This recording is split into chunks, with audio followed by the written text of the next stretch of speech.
¿Así o no? Vale. ¿Sí? Hola. Buenas tardes, bona tarda a tothom, bona nit. Yo soy Alberto Abelló, soy el coordinador del posgrado que se abrirá próximamente en Big Data y aparte de eso soy profesor de la Facultad de Informática de Barcelona, de la UPC, y es un placer para mí estar aquí hoy y presentar esta charla, primero porque juego al Candy Crush también, ¿vale? Es lo primero, y segundo por mi relación con las bases de datos y con la gestión de datos. Me parece que es un tema muy de actualidad, el tema de Big Data, y tener de primera mano, poder tener aquí dos personas que nos expliquen qué es lo que se está haciendo realmente y cómo realmente se rentabiliza esta gestión y este análisis de datos en una empresa exitosa como es King. Entonces tenemos aquí a Jan Bedekin y Felipe Mata, que nos van a hablar de Crashing Data for Fun. Bueno, pues cuando queráis. A ver, vale, perfecto. Yo me levanto porque si no, siempre más energía en los pies, ¿vale? Primera pregunta, ¿quién aquí nunca ha jugado Candy Crush? ¿Y quién aquí ahora mismo está jugando a Candy Crush Soda, por ejemplo? Vale, esa es buena noticia para nosotros porque nos queda mercado para crecer. Esto siempre va muy bien. Antes de que Felipe os va a explicar mucho más detalle de Big Data y qué significa Big Data para King, os doy otros números grandes y más contexto de quién es King. Y estos números también son interesantes. Primero, claro, somos una empresa de videojuegos.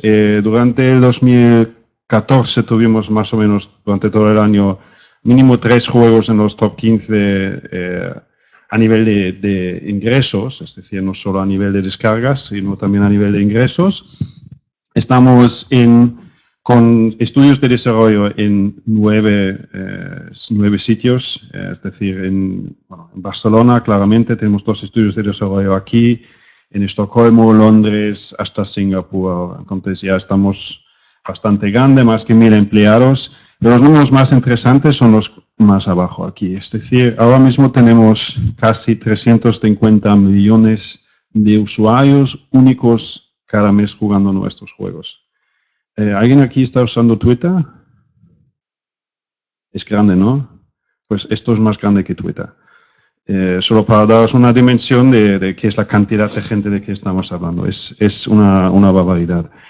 También a nivel de gameplays, es decir, los que juegan Candy saben que estás entrando en un nivel, eso es lo que llamamos un gameplay. Hoy en día tenemos una media de 1.4 millones de partidas cada día. Eso es también para pensarlo. Si pensáis que cada uno de estos tarda 3 minutos más o menos, hablamos creo que de unos 1000 años cada día que la gente está jugando nuestros juegos. Y luego, el último, que es algo que estamos llegando a una trillion, ¿es correcto en español? También, una trillion de candies crushed en el mundo. Entonces, estos son los números brutales, es básicamente para daros una idea de qué hablamos, si hablamos no solo de Big Data, sino de números grandes en King. Al final, si tenéis preguntas, podemos hablar más. Antes de pasar a Felipe, quizás quería hablar con una alegoría un poco de qué son las claves para nosotros, y eso tiene que ver también con números. Este tío ahí, ¿cuántas veces pensáis ha caído antes de probar esto? ¿Una vez? ¿2 veces? Muchas veces. Esto es lo importante. Y lo importante es para nosotros fail fast, fail often. Es fallar rápido, fallar muchas veces y también aprender de esto. Si alguien me llega y me dice, mira, yo tengo la mejor idea para un videojuego, esto va a superar a Candy, a todos de la historia, la respuesta es, puede ser, más probable que no. Y la única manera de encontrar si esto funciona o no es probar, probar, probar. Y esto es lo único que es importante. La otra cosa es que no se puede llegar a este punto saltando. Este tío no va a llegar a este punto en el medio saltando. Esto solo funciona paso a paso. King es una empresa que ahora lleva ya casi 12 años. Este no es un resultado de de una única ocasión, sino eso es un resultado de un proceso. Y ese proceso tiene que ver con failing fast, failing often y aprender de lo que haces. Y básicamente con esto creo que hay más alegrías ahí en la hoja, pero no voy a ir más por allá. Felipe nos va a contar un poco qué significa Crushing Data for Fun en King. Gracias, Jan. ¿Se oye bien?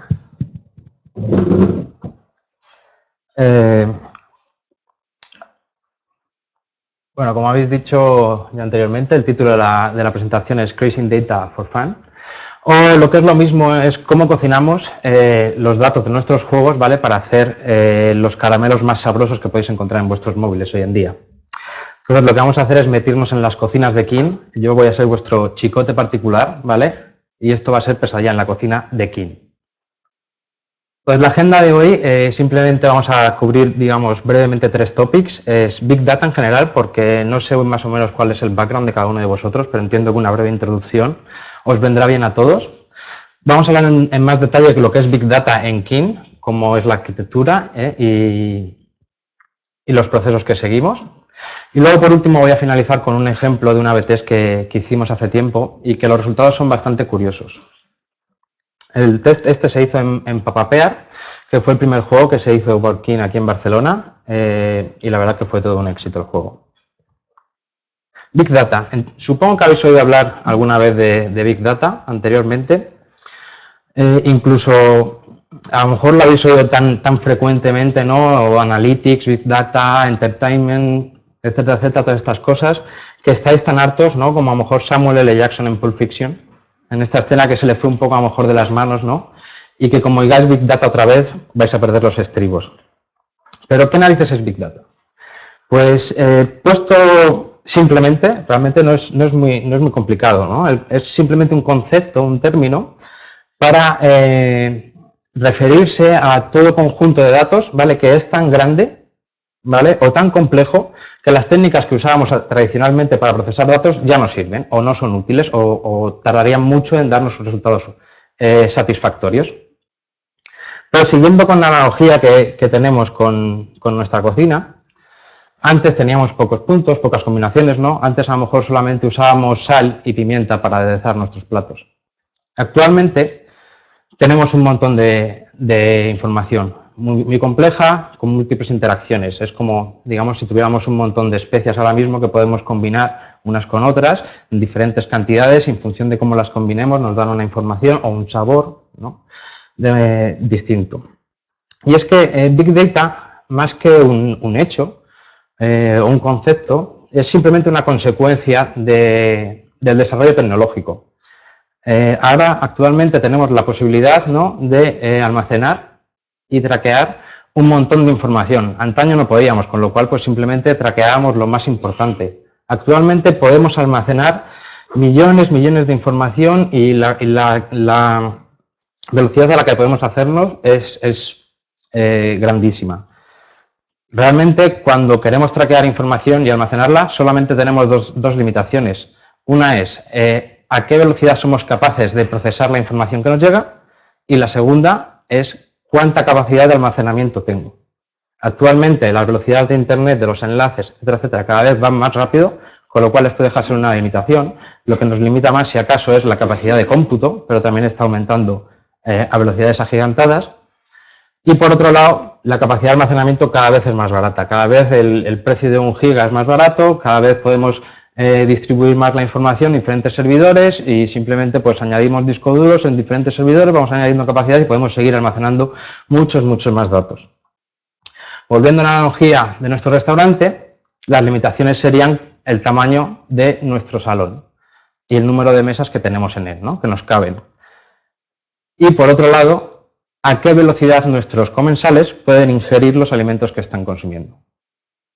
Entonces nosotros no podemos hacerles comer más rápido, lo que sí que podemos es tirar el tabique de aquí, por ejemplo, y hacer el restaurante más grande. O movernos a otra localización dentro de la misma ciudad o en otra ciudad y tener otro restaurante. ¿Qué es lo que esto implica? Pues que mientras antes Conchi era capaz de hacer todo el trabajo del restaurante, ahora necesitamos un montón de especialistas para llevar a cabo esta tarea.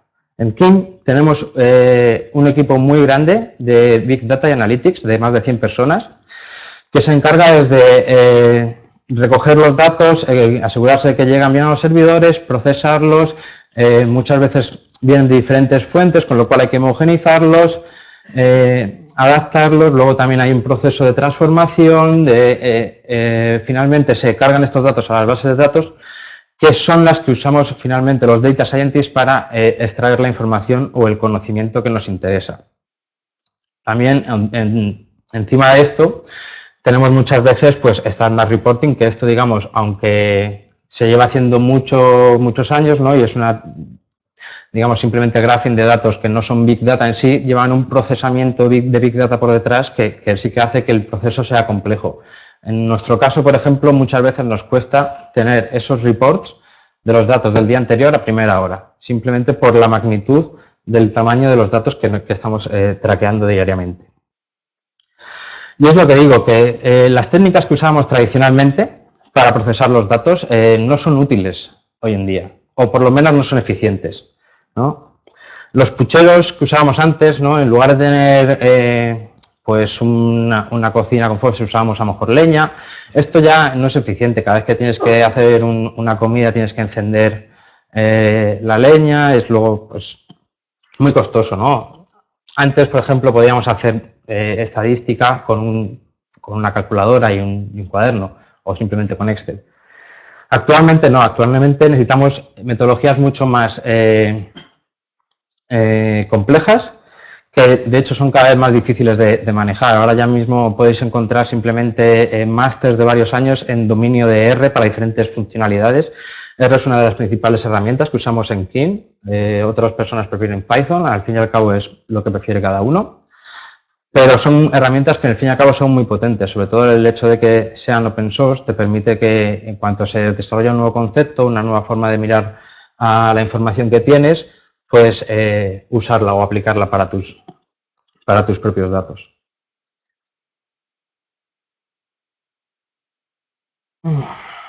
Vale. Toda esta sofisticación pues, hace que extraer la información de interés sea complejo, sea complicado. Bueno, por eso estamos los Data Scientists, ¿no? Por eso nos han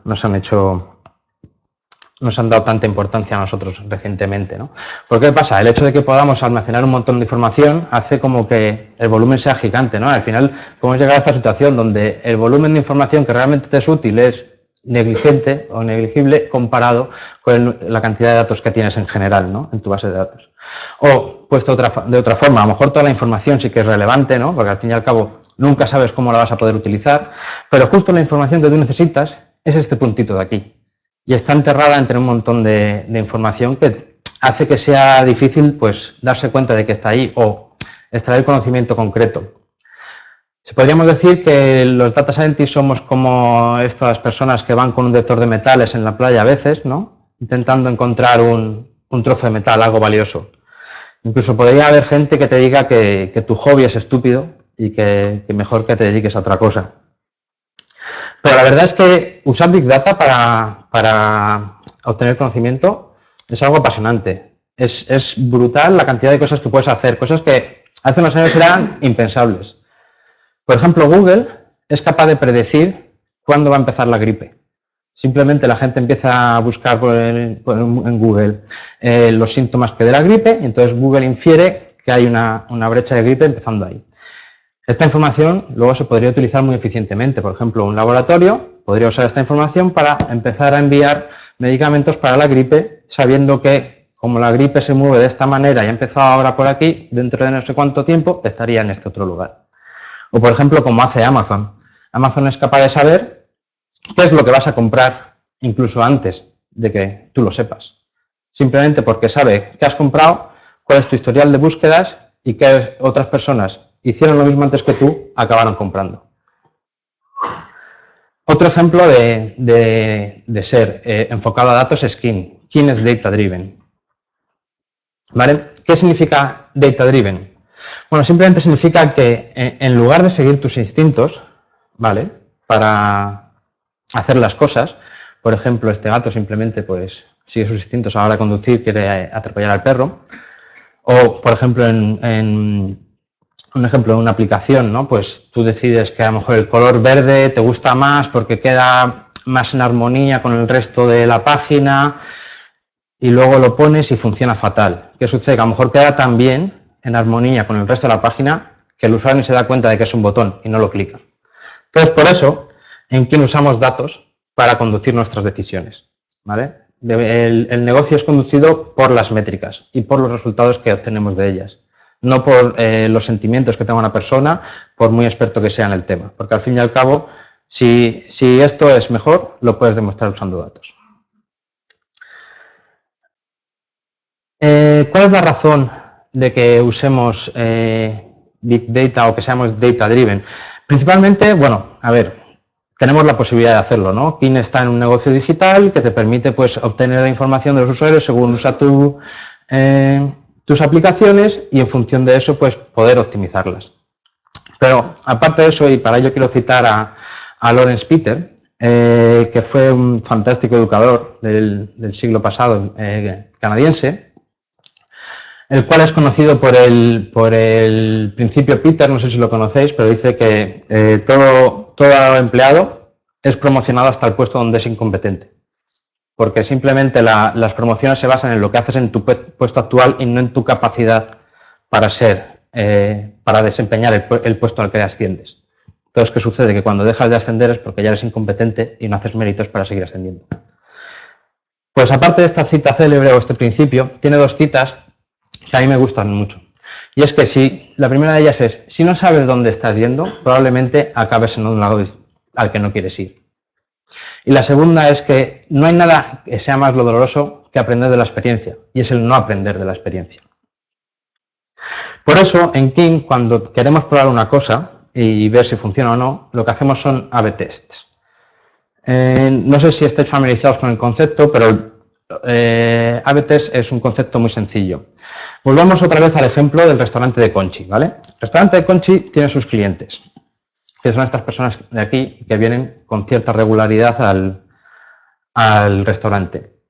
Un A/B test consiste simplemente en separar la clientela de Conchi en dos grupos, ¿vale? La separación tiene que ser totalmente aleatoria, no puedes tener en cuenta ninguna variable demográfica, de sexo, de religión, tiene que ser totalmente aleatoria.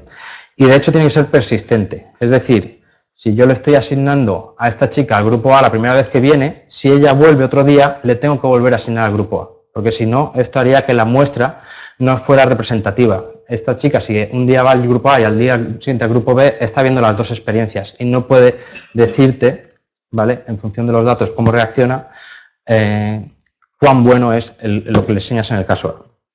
Entonces, una vez divides a la población en dos grupos, ¿vale?, lo que haces es ofrecerles diferentes cosas. Le ofreces una experiencia distinta. En el caso del restaurante, podríamos ofrecerle al grupo A un menú que consiste en una cerveza acompañando a su hamburguesa. Mientras que el grupo B, en lugar de una hamburguesa, pues de una cerveza, le ofrecemos dos con la hamburguesa, ¿vale? Obviamente esto le pones un precio diferente. Aprovechas para cobrarle un poco más al grupo B que al grupo A. Este proceso lo dejas ejecutándose o el fenómeno sigue recolectando datos hasta que tienes suficientes muestras. Como has hecho un muestreo aleatorio de los grupos, son representativos de la población global, con lo cual al final tú mides y dices, bueno, pues con el grupo B, como al final muchos de ellos no se pedían la segunda cerveza, tal, pero como ahora se la estoy colando desde el principio, pues gano más dinero. Y como esto es representativo de la población global, pues luego se lo aplicas a todos. Ahora, a partir de ahora, cada vez que venga un cliente al restaurante de Conchi, le voy a ofrecer el menú de 9,99 y ganaré más pasta. Sencillo, ¿no? ¿Cómo hacemos esto? Pues tendríamos que establecer un sistema de Data Analytics, ¿no? Entonces, lo que haríamos es, usaríamos nuestros clientes, ¿vale?, que van llegando al restaurante y te van generando datos. ¿Qué son estos datos? Pues a qué hora llegan, a qué hora salen, cuánto tiempo pasan en el restaurante, qué es lo que comen, si dejan propina, si tal, qué preferencias tienen. Todo esto lo guardaríamos en una base de datos de la cual haríamos nuestros reports. El análogo en King es las fuentes de los datos son los juegos y los usuarios.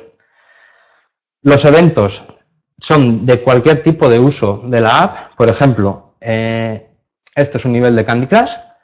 Entonces, traqueamos información desde cuántos divines has hecho, cuántos caramelos de rayas, cuántos color bombs, cuántos cerezas has bajado de tu objetivo, los puntos, las estrellas, todo lo que podemos traquear lo guardamos y lo mandamos a nuestros sistemas. Nuestras bases de datos, las dos que usamos actualmente, son Hive y Exasol. Hive es una base de datos que está encima de un sistema de ficheros Hadoop. La ventaja que tiene es que la limitación de almacenamiento te la da simplemente la cantidad de recursos que tienes. Es simplemente poner más discos duros, porque son discos duros normales. El defecto que tiene es que lleva más tiempo usarlo, ¿no? Te permite almacenar más información, pero es más costoso en términos de computación acceder a tu información.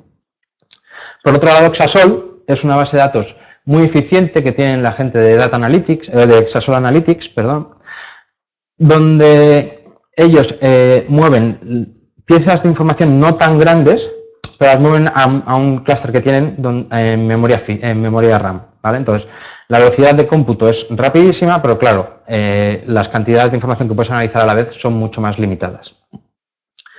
En cualquiera de los casos, nosotros son los sistemas que accedemos en función de nuestras necesidades. Hay veces que necesitamos mirar el histórico y mucho tiempo atrás, o juntar diferentes fuentes de datos, entonces usamos Hive. Otras veces queremos algo más enfocado, mucho más, o simplemente probar si algo funciona o no, y miramos simplemente el día anterior y usamos Exasol. Nosotros, los Data Scientists, ya no somos los losers que buscamos metales, somos superhéroes que tenemos la información dentro de King. Obviamente, al igual que el restaurante, encima de esto también tenemos nuestros reports, ¿vale? Porque hacer reporting es clave para cualquier negocio, porque si no sabes cómo está funcionando. Si tienes un restaurante, no puedes estar esperando a que llegue el banco y te diga, oye, es que tienes tantas deudas que es que, a ver, no te voy a mandar un matón porque no me lo permite la ley, pero vas a acabar en la cárcel. Tienes que ir continuamente analizando o mirando cómo está yendo el negocio para poder reaccionar. En King tenemos decenas de reports automatizados que continuamente monitorizamos, ¿vale? Un ejemplo de esto pues serían tablas, charts, ¿no? De el flujo de caja mensual para nuestro restaurante, en qué se gastan los productos o en qué consumen nuestros clientes, ¿no? Por ejemplo, podríamos a lo mejor en esta chart hacerlo interactivo, de forma que si yo clico en esta parte azul, que es comida y licor, pues luego se desglosa en pues qué tipo de comida consumen los usuarios, qué tipo de licor. A lo mejor pues con esto llego a ver que la mayoría del porcentaje de mis ventas son de licor y que lo que prefieren es el whisky escocés. Podría luego, en función de estos datos, optimizar el negocio. Ejemplos de KPIs o métricas que miramos continuamente en King es el número diario de usuarios activos, los ingresos que nos reportan estos usuarios en media, cuánto es el revenue que obtenemos por un pagador en media, cuál es el porcentaje de usuarios que pagan, cuántas partidas hace un usuario en media, etcétera, etcétera, etcétera. Pero bueno, como bien he dicho, esto no es Big Data, esto ya es Standard Reporting, ¿no? Esto se ha reformateado al pasarlo a este ordenador. Estoy suponiendo que vosotros queréis algo más, un ejemplo, algo más de Big Data, ¿no? Entonces es lo que os voy a enseñar con un A/B test, ¿vale? Por fin, algo un poco más a detalle de lo que hacemos en King, ¿vale? Entonces lo que voy a hacer es enseñaros un ejemplo de un A/B test que hicimos en Power Player Saga. Como bien he dicho antes, es el primer juego que hizo King desarrollado en Barcelona, ¿vale? Lo que hicimos en este A/B test es probar la potencia del Score Mode. Y podríamos resumirlo como un takeaway de si le haces la vida más fácil a tus usuarios, al final obtienes tú también una recompensa, que parece a veces contraintuitivo, pero es así. En Power Player tenemos 4 modos de juego principales. Está el modo clásico, ¿vale? Que es el modo que se hereda de la primera versión de PapaPear que existió en el portal de King.com, ¿vale? King.com anteriormente hospedaba juegos donde solo había un nivel o dos y repetías esos mismos niveles, pero lo que hacías era competir contra otros usuarios. Y era ver quién conseguía hacer mejor ese intento del nivel. Entonces, en este modo clásico, el objetivo es, tirando peras desde aquí arriba, que es el modo de interactuar con el juego, en cualquiera de los modos, tenías que introducir al menos una en cada uno de estos cubos. Cuando introducías una bola en ese cubo, se iluminaba. Cuando tenías todos iluminados, te habías pasado el nivel. El otro modo que tenemos es el modo de las frutas, que lo que consiste es los cubos ya están iluminados, ¿vale? El objetivo ahora es que estas frutas que hay aquí, ¿vale?, caigan en alguno de estos cubos. Y para ello lo que tengo que hacer es limpiar los obstáculos que tiene por debajo. En tercer lugar, tenemos el modo de juego de colectar, ¿vale? En este caso nos están diciendo que colectemos 12 sandías, con lo cual lo que tenemos que hacer es atizar a las 12 sandías y entonces nos habremos pasado el nivel. Estos tres modos de juego son los que han estado en el juego PapaPear Saga desde el comienzo del juego, desde que se empezó, se sacó al mercado. Hay un cuarto modo de juego que desarrollamos más tarde y es simplemente puntuación. Tú tienes un objetivo de puntos y lo que tienes que hacer es, mediante rebotes, conseguir puntos, ciertas medidas que tienes para conseguir más puntuación, llegar al objetivo de puntos. La peculiaridad de esto es que el límite de puntos realmente está en todos los niveles, o sea, en todos los modos de juego. En todos los modos de juego tienes esta barra que te dicen las estrellas que has conseguido. Y en todos ellos tienes que conseguir al menos una estrella para poder pasarte el nivel. Con lo cual podríamos decir que este es el modo básico, ¿no?, donde simplemente tienes que conseguir una estrella, y en los demás, aparte del modo básico, tienes una tarea adicional que es o bien encender los cubos, o bien colectar las frutas, o bien colectar los elementos que te piden. Nosotros pensamos que si en lugar de empezar el juego con los modos que teníamos originalmente, ¿no?, y que hace que el usuario tenga que comprender diferentes cosas o varias cosas a la vez, en lugar de eso empezamos simplemente con el modo de score y le hacemos una introducción más escalonada de los conceptos del juego, podría ser que el usuario entendiese mejor el juego, estuviese más enganchado y al final nos diese más rendimiento, ¿no?, o por lo menos que tuviéramos más retención de usuarios. Y entonces fue lo que hicimos. Cogimos a los nuevos instalaciones de nuestro juego y los dividimos en dos grupos. En nuestro caso, como teníamos suficientes usuarios para medir las retención, que era lo que nos interesaba en este caso, que son proporciones, pues dividimos la población en 90% al caso A, que es como el juego como existía tradicionalmente, como siempre existió, y un 10% solo al caso B. El caso A veía el juego como siempre ha existido, empezando con el modo clásico, donde se le añade el concepto de Score Mode, aparte del concepto de encender los cubos, y el caso B solo tiene el objetivo de, o sea, empieza el juego solo con el modo de juego de Score.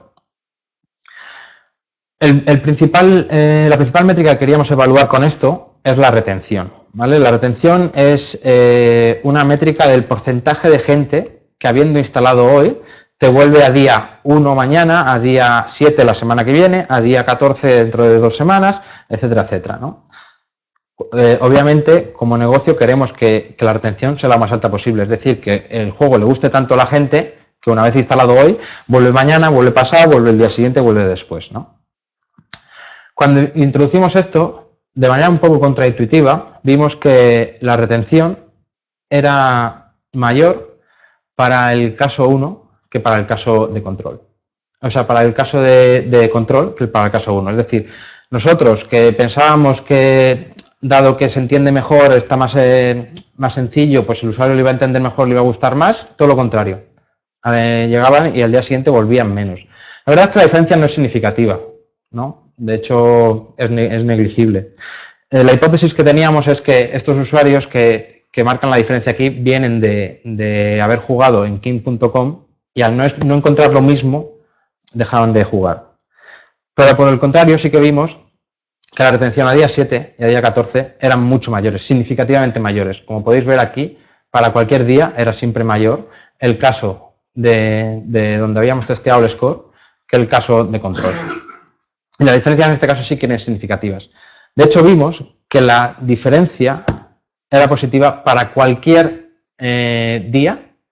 Cuando miramos la atención, era para cualquier día, excepto para el primer día. Simplemente pues porque las cosas pasan así, a veces son contraintuitivas. Vimos, por ejemplo, cosas extrañas, ¿no? De que de repente la curva, en lugar de ser suave, tenía un pico aquí, justo a la semana. Esto simplemente es que hay usuarios que tienen patrones semanales muy marcados. Hay gente que, por ejemplo, solo puede jugar los domingos por la tarde. Entonces solo juega los domingos por la tarde y el juego le ha gustado, pero es que hasta el siguiente domingo por la tarde no va a poder jugar. Por eso tiene un valor más alto de lo habitual o de lo que se podría esperar haciendo simple interpolación entre los datos que tenemos. Lo bueno de esto es que nosotros simplemente queríamos hacer que nuestro juego fuera más entretenido, que la gente lo entendiera mejor y que le gustase más. Pero de gratis, de repente encontramos que también aumentaba la monetización del juego.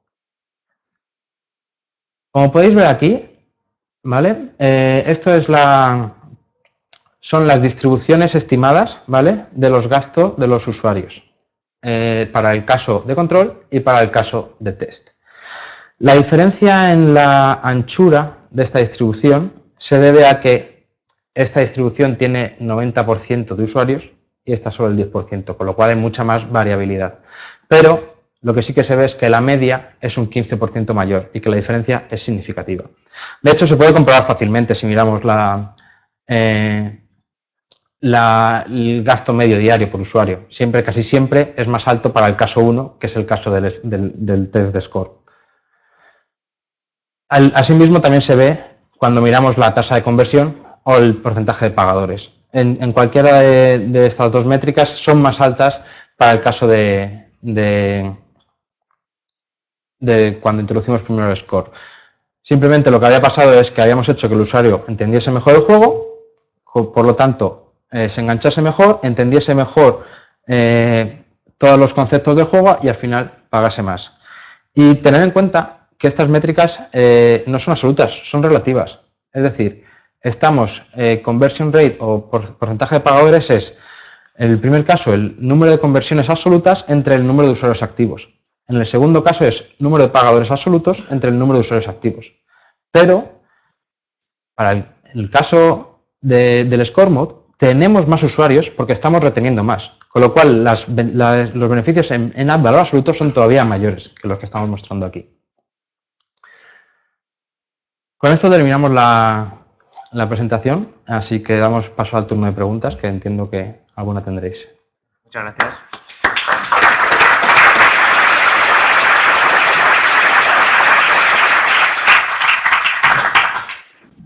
Bueno, pues no sé si tenéis alguna pregunta, vais a levantar la mano y...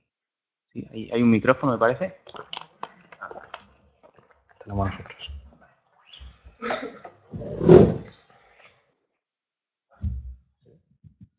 Hola. Hola. Yo quería preguntar sobre los A/B test porque no lo había oído nunca. Entonces, comentabais que había que hacer persistente el que estaba en cada grupo. Entiendo que también es importante que un grupo no vea lo que tiene el otro y él no tiene.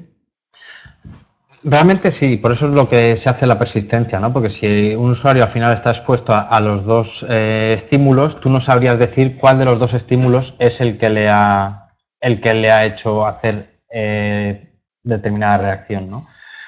No podemos controlar, por ejemplo, si tú tienes una versión y el que está sentado a tu lado tiene otra versión distinta y justamente os ponéis a jugar a la vez y os dais cuenta de eso. Pero sí que intentamos que una vez un usuario está asignado a uno de los casos, cada vez que vuelve a jugar al juego, sigue asignado a ese caso. Eso en nuestro caso sí que lo hacemos persistente. No hacéis separación geográfica ni... Es que si lo hacemos separación geográfica, entonces no estamos haciendo un muestreo aleatorio de la población. Entonces, al final lo que podrías decir, más que si una opción A es preferible a una opción B, es en cierta geografía prefieren esta opción. ¿Vale? Sería más bien una segmentación de tus usuarios. Hay un ejemplo interesante que no funciona, por ejemplo, y no por el tema técnico de no separar a la gente, son los sales. Si tú haces un sales, por ejemplo, en Estados Unidos hay Thanksgiving o Navidades y hacemos unas rebajas, sí técnicamente podemos hacerlo, que él solo ve rebajas de 20%, yo lo veo de 30%, pero como haces también publicidad y la gente está hablando entre ellos, si tú estás en el metro y uno ve 30 y tú ves 20 y dices que hostia puta, esto que me engaña, entonces influye. Incluso lo haces en el juego, pero hay que tener en cuenta que esto puede pasar también.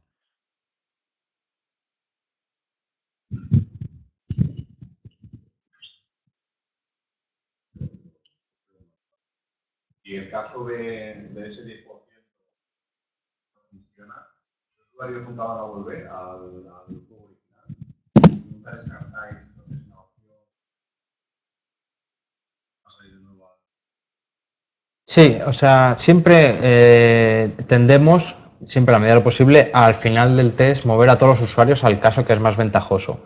En el caso de que hubiera sido el caso que teníamos por defecto, hubiéramos movido ese 10% al caso de control. Simplemente el hecho de que eligiéramos un 10% en lugar de un 90% o de otro porcentaje mayor, es que así controlamos el riesgo. Imagínate que por cualquier razón, pues, o simplemente introducimos un bug con esta opción, porque se nos ha pasado, no lo hemos testeado bien, tal. Pues claro, ya tienes, en lugar de un 10% de los usuarios, tienes a un 50% de los usuarios con una experiencia negativa, ¿no? Entonces, de esta manera, controlamos el impacto que puede tener, pues, que esta propuesta nueva que estamos haciendo salga mal. En este caso os estoy enseñando también una propuesta que no es tan arriesgada, pero hay veces que tenemos propuestas más arriesgadas, entonces esta es nuestra manera de controlar el riesgo.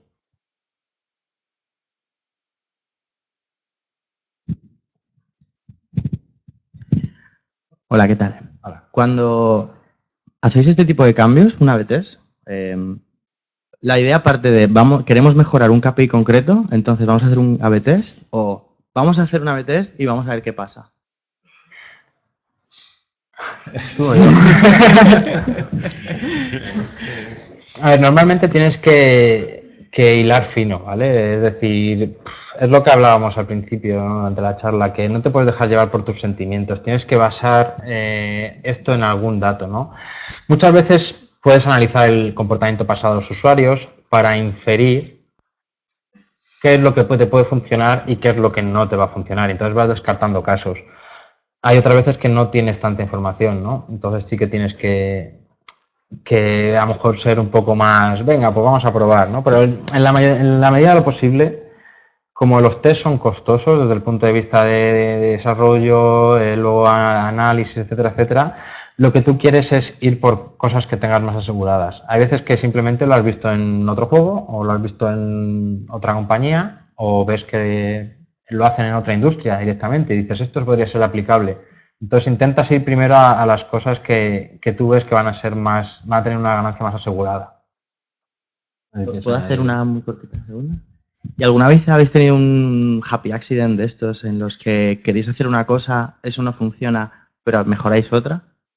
¿Ha pasado?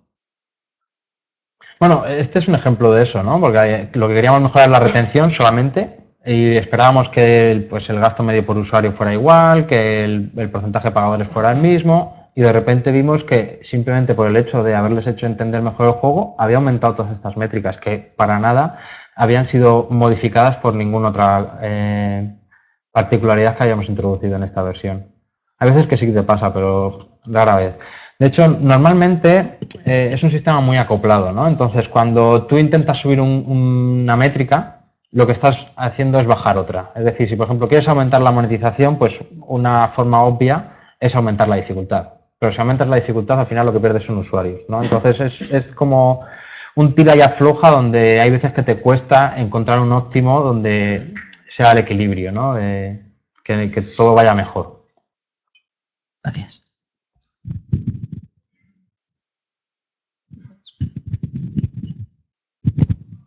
Una pregunta, ¿cómo lidian con los releases multiplataforma? O sea, por ejemplo, cuando quiero hacer pruebas en iOS hay un periodo para yo poder sacar una versión y me imagino que si quiero hacer una A/B testing son funcionalidades que son hipótesis. Entonces estoy inyectando dentro de lo que dentro de un producto que es bastante interesante. O sea, ¿qué es lo que hacen? Lo prueban en web, utilizan las hipótesis de web para llevarlas a mobile, utilizan Android y tienen las mismas hipótesis en Android y en iOS.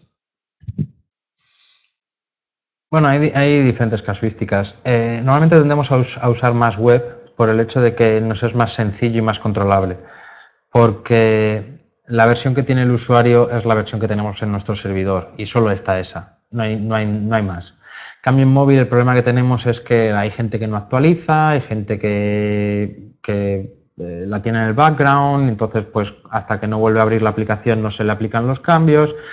Entonces, intentamos que los test se hagan principalmente en Facebook, que es un entorno más controlable para nosotros. También tenemos menos problemas a la hora de identificar a los usuarios, porque Keen es de los pocos que te permite hacer conexión con Facebook, pero jugar de manera offline.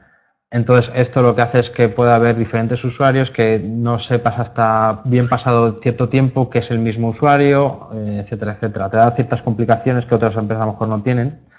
Y entonces eso nos pasa a nosotros en móvil. Hay veces que no sabemos que el usuario A es el mismo que el usuario Z hasta pasado cierto tiempo y entonces el usuario A, cuando estaba jugando en su móvil, le estamos ofreciendo cierta versión, mientras que cuando consideramos que era el usuario Z que estaba jugando en la tablet, le estamos ofreciendo la versión contraria. Entonces, al final, este usuario ha visto las dos versiones y está corrompiendo la muestra. Entonces, en web sí que no tenemos seguridad de que un usuario es un usuario y la unicidad de ellos, y nos permite pues también pues luego analizar más rápido, ¿sabes? No tenemos que estar eliminando a estas muestras que son conflictivas, etcétera, etcétera.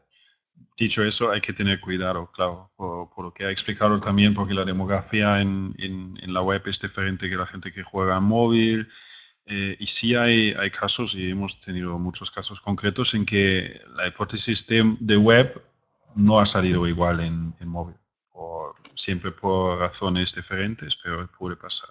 Pero sí nos permite tener una hipótesis fuerte y clara. Y después haces un segundo A/B test en móvil, por ejemplo, pero te permite, por ejemplo, no hace falta esperar 4 semanas para tener un resultado estadísticamente significativo. Y solo comprobar que, bueno, va en la misma dirección, no pasa nada aquí, seguimos. Es más validación, por decirlo así. Sí. Bueno, antes has dicho que guardabais casi de todo de la interacción del usuario con los juegos y has puesto el ejemplo del Delicious, por ejemplo, o cualquier otro. ¿Para qué podríais utilizar esto luego a la hora de... Hay un ejemplo bueno de esto también. Sí. Venga, úsalo. Por ejemplo, hay una...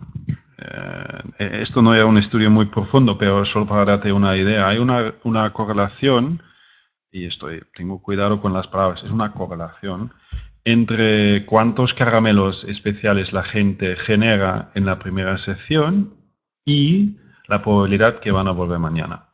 Es decir, lo más consigues generar estos, lo mejor la experiencia, la mejor experiencia tienes y más probable que vas a volver. Entonces, traquear estas cosas, aunque parece tonto, no es nada tonto. No hay que olvidarse que no somos, digamos, Facebook o Twitter, donde mucha de la optimización es alrededor de un producto singular, que es básicamente vender publicidad. Y tienes que optimizar el contenido que enseñas y maximizar clics y tal, y tal, y tal. En nuestro caso, ¿qué queremos optimizar? Es entretenimiento. Y no hay ni una fórmula en el mundo que te puede permitir decir que el Candy Crush tiene valor 82, el otro juego 77, entretenimiento, pues eso es mejor. No es así. Y eso es un ejemplo de estos. También pueden ser happy accidents de vez en cuando. Es difícil. El círculo que ha dibujado Felipe, tienes tantos datos, sabes cuántos divines, sabes cuántos caramelos, pero realmente, ¿qué significa esto? ¿Qué significa a nivel de experiencia de usuario? De qué divertido es el juego y por qué vuelven mañana o no. O por qué pagan mañana o no. Es difícil.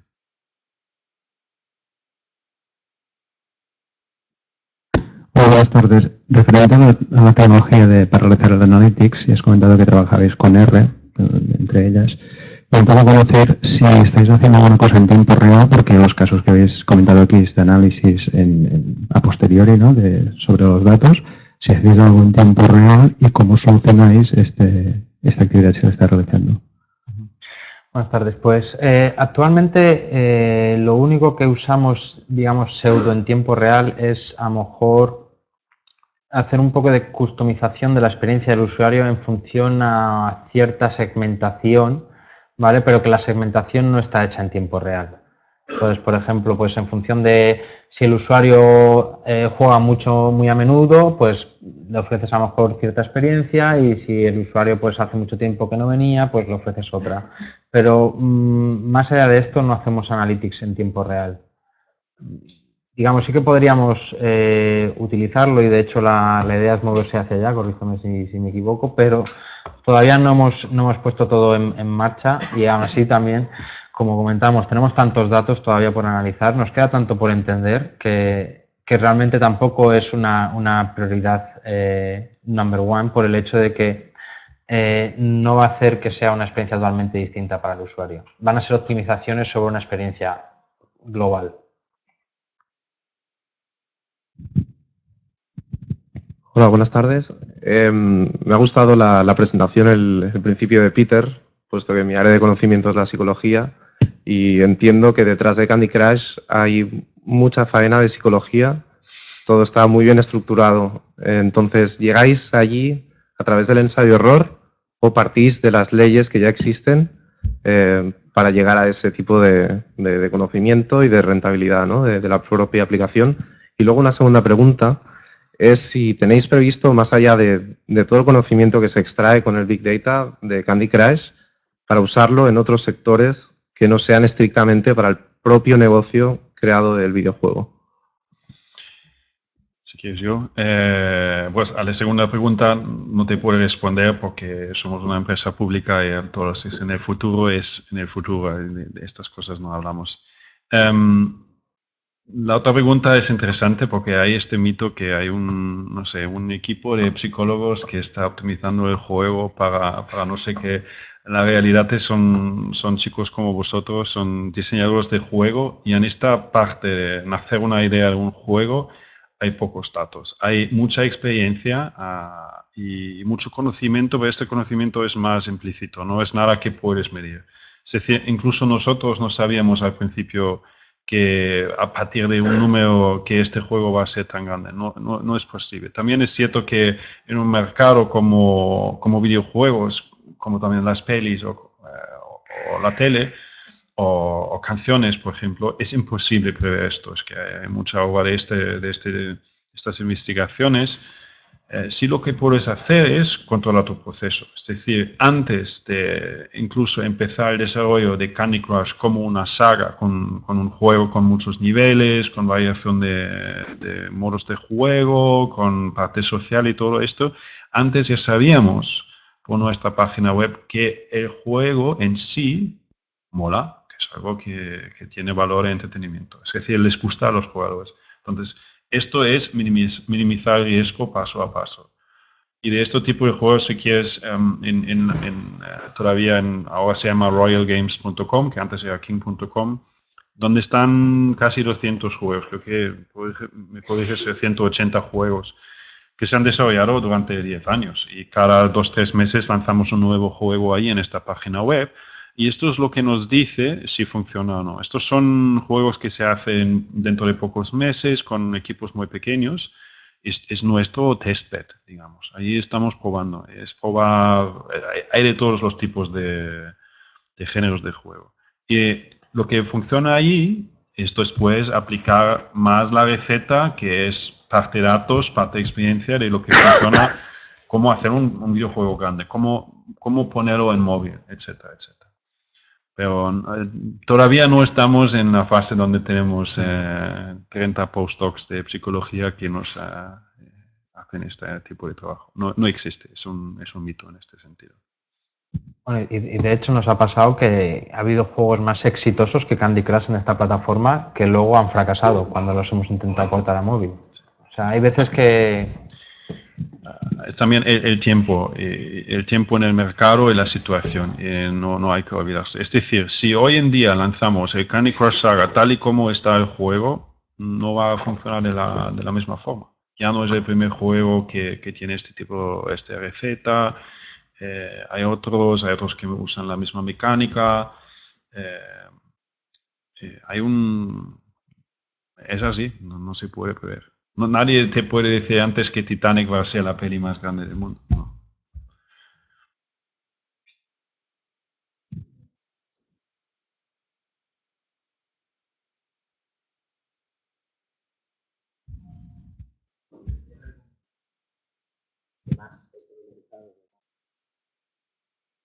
Parte de visualización, sabemos que es un lenguaje que no es muy estable, digamos, ¿no?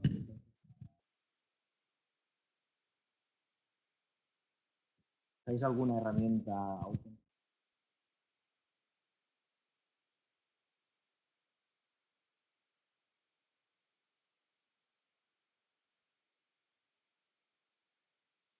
La solución actual es de pagos, es ClipView, no sé si lo conoces, pero está ahí, llevamos de hecho desde casi el principio de los orígenes usando ClipView, no sé si es porque también es sueca o... Sí. Es un dolor que tenemos también, no nos gusta mucho, la verdad. Estamos explorando también otros métodos de utilizar, pues por ejemplo, no sé si conoces Shiny, es una forma de hacer deploy de apps web con R en el background. Y con esto pues puedes customizar bastante ciertos reports y hay como una evolución de Shiny. A lo que pasa es que es un proyecto separado que te permite también interactuar mucho más con los datos, de forma que, por ejemplo, puedes hacer a lo mejor una selección dentro de tus datos y enseguida te pinta la media y te hace una regresión lineal, etcétera, etcétera.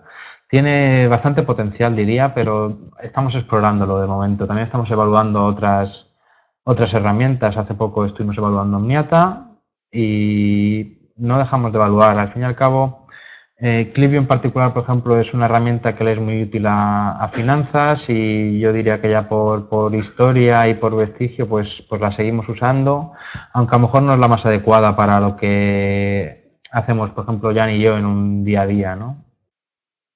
Esto esto está basado en lo que necesita la persona que usa los datos y eso puede ser diferente. Como dice ClickView, es perfecto para gente en muchos casos también dentro de King, funciona muy bien y no hay problema. En otros casos en que hay mucho cambio día a día o release a release, a lo mejor no es lo más flexible que te buscas. Lo importante es que sí tenemos gente como Felipe que usa lo que tiene y te hacen los graphs como sea, da igual realmente. Lo importante es que ves los datos y tomas una decisión, esto es lo importante. Hay veces que usamos Excel. Sí, claro. Sí. Ahí somos muy prácticos. Ahí Sí. Lo importante es que tomas la decisión. Y si hace falta juntar datos de 3 formas en Excel y hacerlo a mano, lo hacemos a mano. Es que no esperamos hasta que alguien nos resuelva el mundo. Al fin y al cabo es eso, lo que más cómodo te sientas. De hecho, por ejemplo, cuando contratamos a un nuevo data scientist no le imponemos una serie de herramientas, sino que él viene con las suyas o si necesita ayuda en algo, se le da, pero cada uno puede usar lo que prefiera. Es a título personal, lo que te sientas más cómodo. Y también, pues aparte de ClipView, lo que estamos haciendo mucho es hacer, digamos, visualizaciones que se van autorrefrescando, pues publicando los charts en servidores internos o cosas de ese estilo, ¿no? Con trabajos en cron. Al fin y al cabo es como una orquestación de diferentes métodos, ¿no? Para conseguir visualizar, porque muchas veces lo que te sucede es que sí que necesitas jugar un poco los datos, ¿no? En estilo como te permite Tableau o ClipView, pero hay veces que simplemente necesitas una visión muy concreta de cierta información en cierta manera que ya en base a una investigación iterativa has conseguido llegar y simplemente lo que necesitas es que siga ahí. Pero a lo mejor ponerlo en ClipView es demasiado costoso o no te merece la pena, entonces simplemente pues tú te generas un script que te va actualizando esos charts para simplemente añadir los nuevos días según van pasando. También hay ejemplos en que simplemente para poner los datos enfrente de los equipos que se genera un email. Es que puede ser también. Dices, bueno, esto es lo que tenemos que saber cada vez que hagamos un release. Entonces, bueno, generamos un email, se envía al equipo y tienen los datos. Eso es lo que vale en este momento. Es mucho más importante de que, bueno, es esta herramienta o esta herramienta. Adelante. Ponía por un tema de que, bueno, que sí, en esta estudiado, ¿no?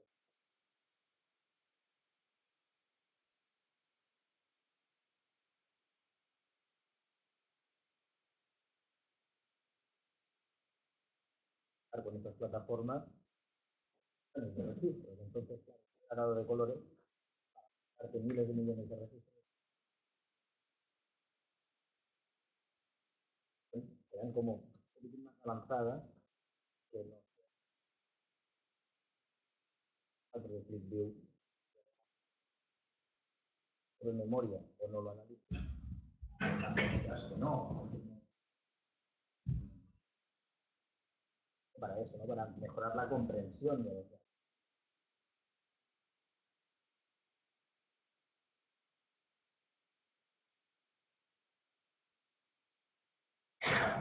para ayudaros a entender lo que estáis viendo, más que... Sí, a ver, muchas veces depende de la aplicación que uses y de los datos que estés trabajando. O sea, por ejemplo, me acuerdo cuando estuvimos trabajando con funnels, ¿no? De simplemente de ver pues un usuario cuando clica aquí, dónde va, dónde acaba, tal, no sé cuántos.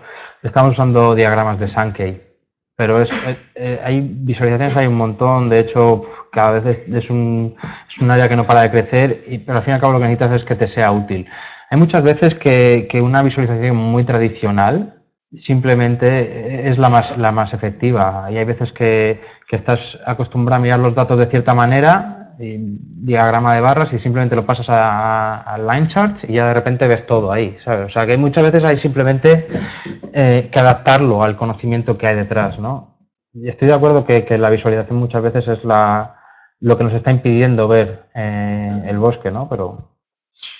Sí. Bueno, yo, como hablas de R, yo soy más usuario de los datos y yo lo odio cuando usan R y no tienen un formato, digamos, custom de King, porque es súper feo y es muy difícil ver las cosas. Mientras que en Python, si solo usas el default, ya te sale bien si tienes este paquete, Matplotlib o lo que sea, ¿no? Pero depende de la situación. Si tú estás trabajando con un equipo de juego y realmente el único que quiere ver los datos es el diseñador del juego y quiere saber cómo ha sido el último release a nivel de dificultad de los niveles y tal, le da igual, le das la tabla. Mientras, si quiero explicar al liderazgo de la empresa cómo va la progresión en Candy Crush Saga, a lo mejor... me esfuerzo un poco más para explicarlo, porque si no, es que no son tontos para nada. Es lo contrario. Si no destilas la información que quieres transmitir, te encuentras enfrente del CEO que te va a poner muchísimas preguntas de los detalles que estás enseñando ahí porque quieren saber. Entonces, hay que presentarlo muy, muy bien para comunicar el punto clave. Sí, ahí hacemos más esfuerzo, claro. O si haces un infographic para el público, claro.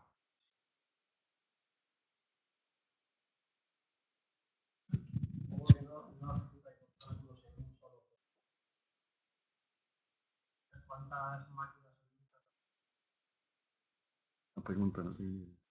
Ahora mismo quizá no te doy datos exactos, pero sí que tenemos un clúster con muchas máquinas, es que no sé decirte, creo que una veintena o algo así, bastante potentes, pero es que estas cosas, ya te digo, dentro de Data Analytics somos más de 100 personas, entonces están desde los que se encargan de estas cosas y sí que pues están más cerca de nuestros servidores que los tenemos en Suecia, e incluso hace falta a veces que vayan hasta allí y justo así un cable y cosas así, ¿no? Para mí es abstracto, porque nosotros lo que tenemos es un nodo de acceso a través del cual tenemos la disponibilidad de distribuir los trabajos entre todas las máquinas, pero eso se orquestra solo, nosotros no nos enteramos. Y hay quien quiere siempre los datos ahora, que soy yo. La respuesta es tenemos mucho, pero nunca es suficiente. Es normal.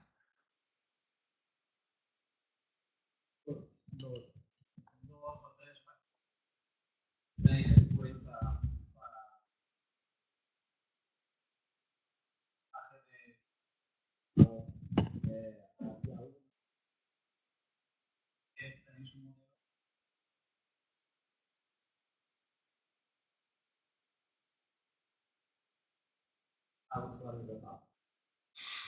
Lo más importante siempre es el engagement. Y el engagement son básicamente dos cosas. Una es la retención, es decir, cuánta gente vuelve día a día después de haber instalado.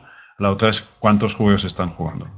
Y básicamente la fórmula es muy simple. Lo más, ¿cómo se dice? Engaged, no sé. Sí, adicto. No sé, Bueno, enganchado. que más enganchado estás en el juego, más probabilidad que vas a pagar en un momento. Y cuando baje, igual. Es que no. Y el resto es, claro, esa experiencia interna es por haber lanzado varios juegos y tener el benchmark interno de cómo funcionan, tú sabes bastante temprano si va a funcionar o no. Pero ahí, claro, estos son benchmarks internos.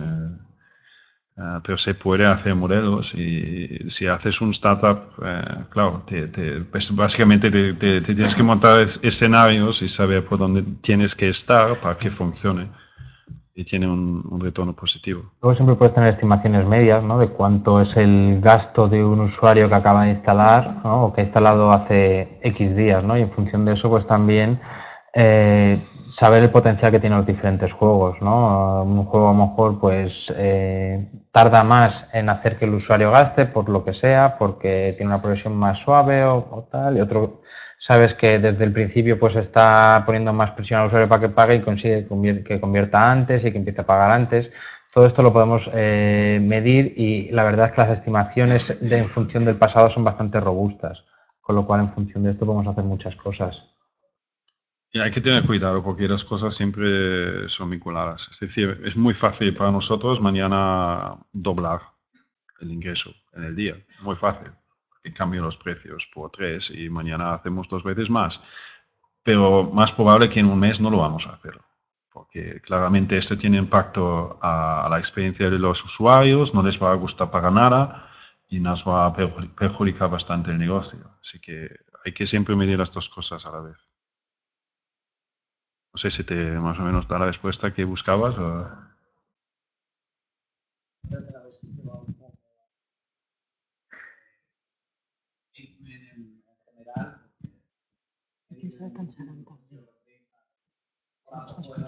Vale, métricas concretas. Te puedo... Bueno, vale.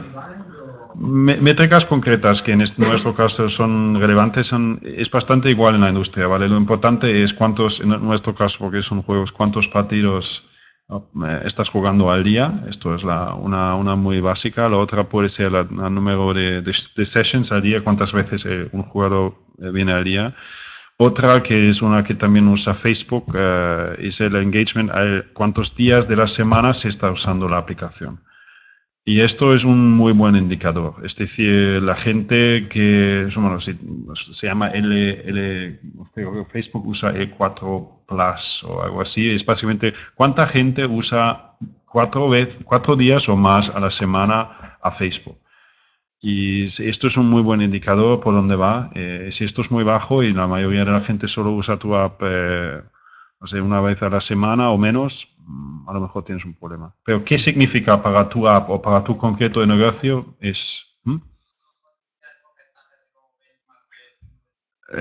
benchmark depende de todo. Me preguntas de plataforma, me preguntas de mercado, de país, de demografía, de fuente de install, de tipo de aplicación. No hay, esto es muy peligroso. Primero, son números internos que no te puedo decir, pero segundo, aún más importante, incluso si te lo digo, eso no significa que es lo mismo para tu tipo de aplicación. Además, ten en cuenta que para nosotros no es tan importante el predecir con precisión si un usuario va a gastar o no, porque al fin y al cabo lo que importa es si gasta o no. Entonces, si queremos hacer un benchmark de un nuevo juego, por ejemplo, y decir, vale, pues este juego es cumple los estándares de King, de calidad, de rendimiento, etcétera, etcétera, simplemente con mirar los datos reales te sirve. Porque puedes tener el juego suficientemente días antes de hacer un lanzamiento global con una pequeña base de usuarios y ver cómo se comportan ellos. No te hace falta, digamos, meter un usuario y predecir qué es lo que va a hacer dentro de una semana.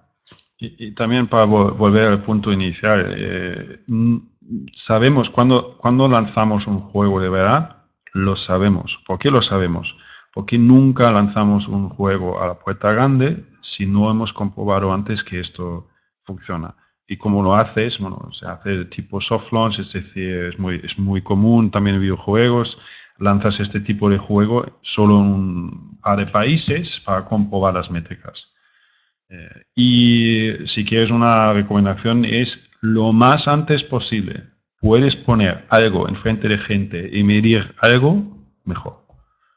Y muchas veces la gente cae en la trampa de, no, es que todavía no, vamos a mantenerlo sorpresa o no queremos publicarlo, que alguien nos robe o queremos añadir una cosita más antes de, porque queremos pulir. No, fallo. Es así. Es que si no tienes datos no sabes lo que haces. Es el ejemplo de la frase de, no sabes por dónde vas a llegar a algún sitio, pero seguramente no por donde quieres ir.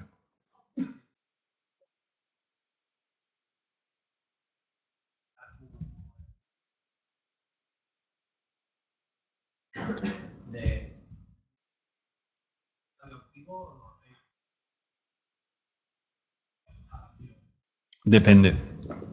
Si hablas de daily APU es básicamente relativo, no es nada más. Es cuánta gente tienes este día, cuánta pasta has generado y es relativo entre los dos. Claro, también puedes definirte un APU de 30 días, ¿no? Es que depende de lo que quieres sacar de conclusión. Al día lo más típico es como en otro tipo de aplicaciones de web, tal, miras qué han sido los ingresos al día y divides por la gente que ha estado activos. ¿Alguna pregunta más para ir acabando? ¿Sí? El tema cross-selling han tratado de utilizar la información que recopilan de los usuarios para crear las suerte de perfiles. De esa manera saber qué aplicación vender o es un random. Random. Pues en principio no es tan importante para King tampoco. Y la razón es porque si tú ves el portfolio de juegos de tipo Candy Crush, es un formato bastante similar, es decir, sin hacer ningún tipo de segmentación, la propensidad que te va a gustar el Family Heroes Saga si tú estás jugando a Candy Crush es bastante alta. Es que no te estoy ofreciendo un juego de shooter de zombies cuando justo antes de jugar a Candy, esto no vamos a hacer. Lo importante es que sí somos capaces por tamaño también de controlar muy bien lo que ofrecemos. Por ejemplo, no tenemos publicidad dentro de los juegos, no estamos en ningún tipo de barter deals, es decir, de enseñar otros videojuegos, en cambio por impresiones en otros, nos podemos permitir no hacerlo, que es una ventaja muy grande. Claro, si estás en una situación con un startup y tienes un juego, tienes que hacerlo, porque lo más importante es que te digan installs, más que nada. Claro.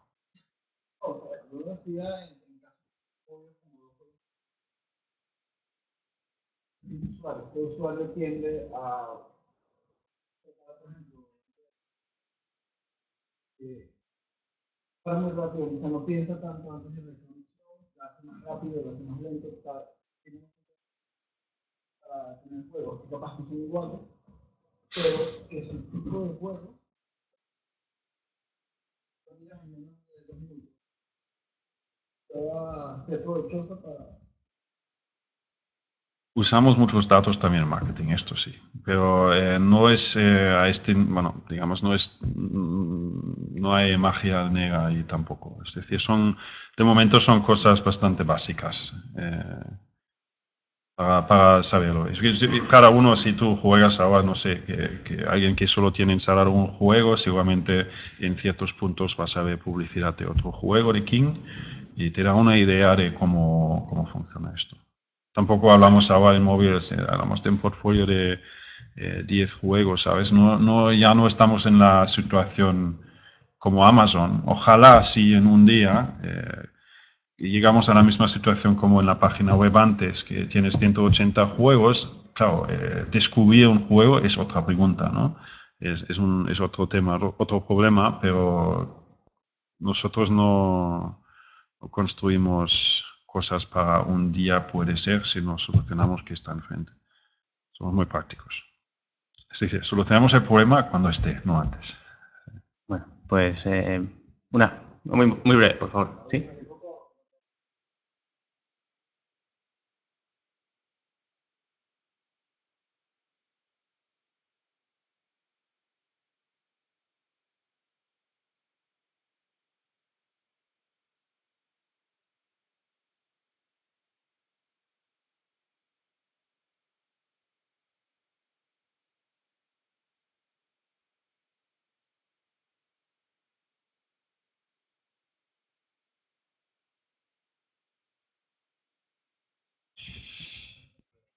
Pues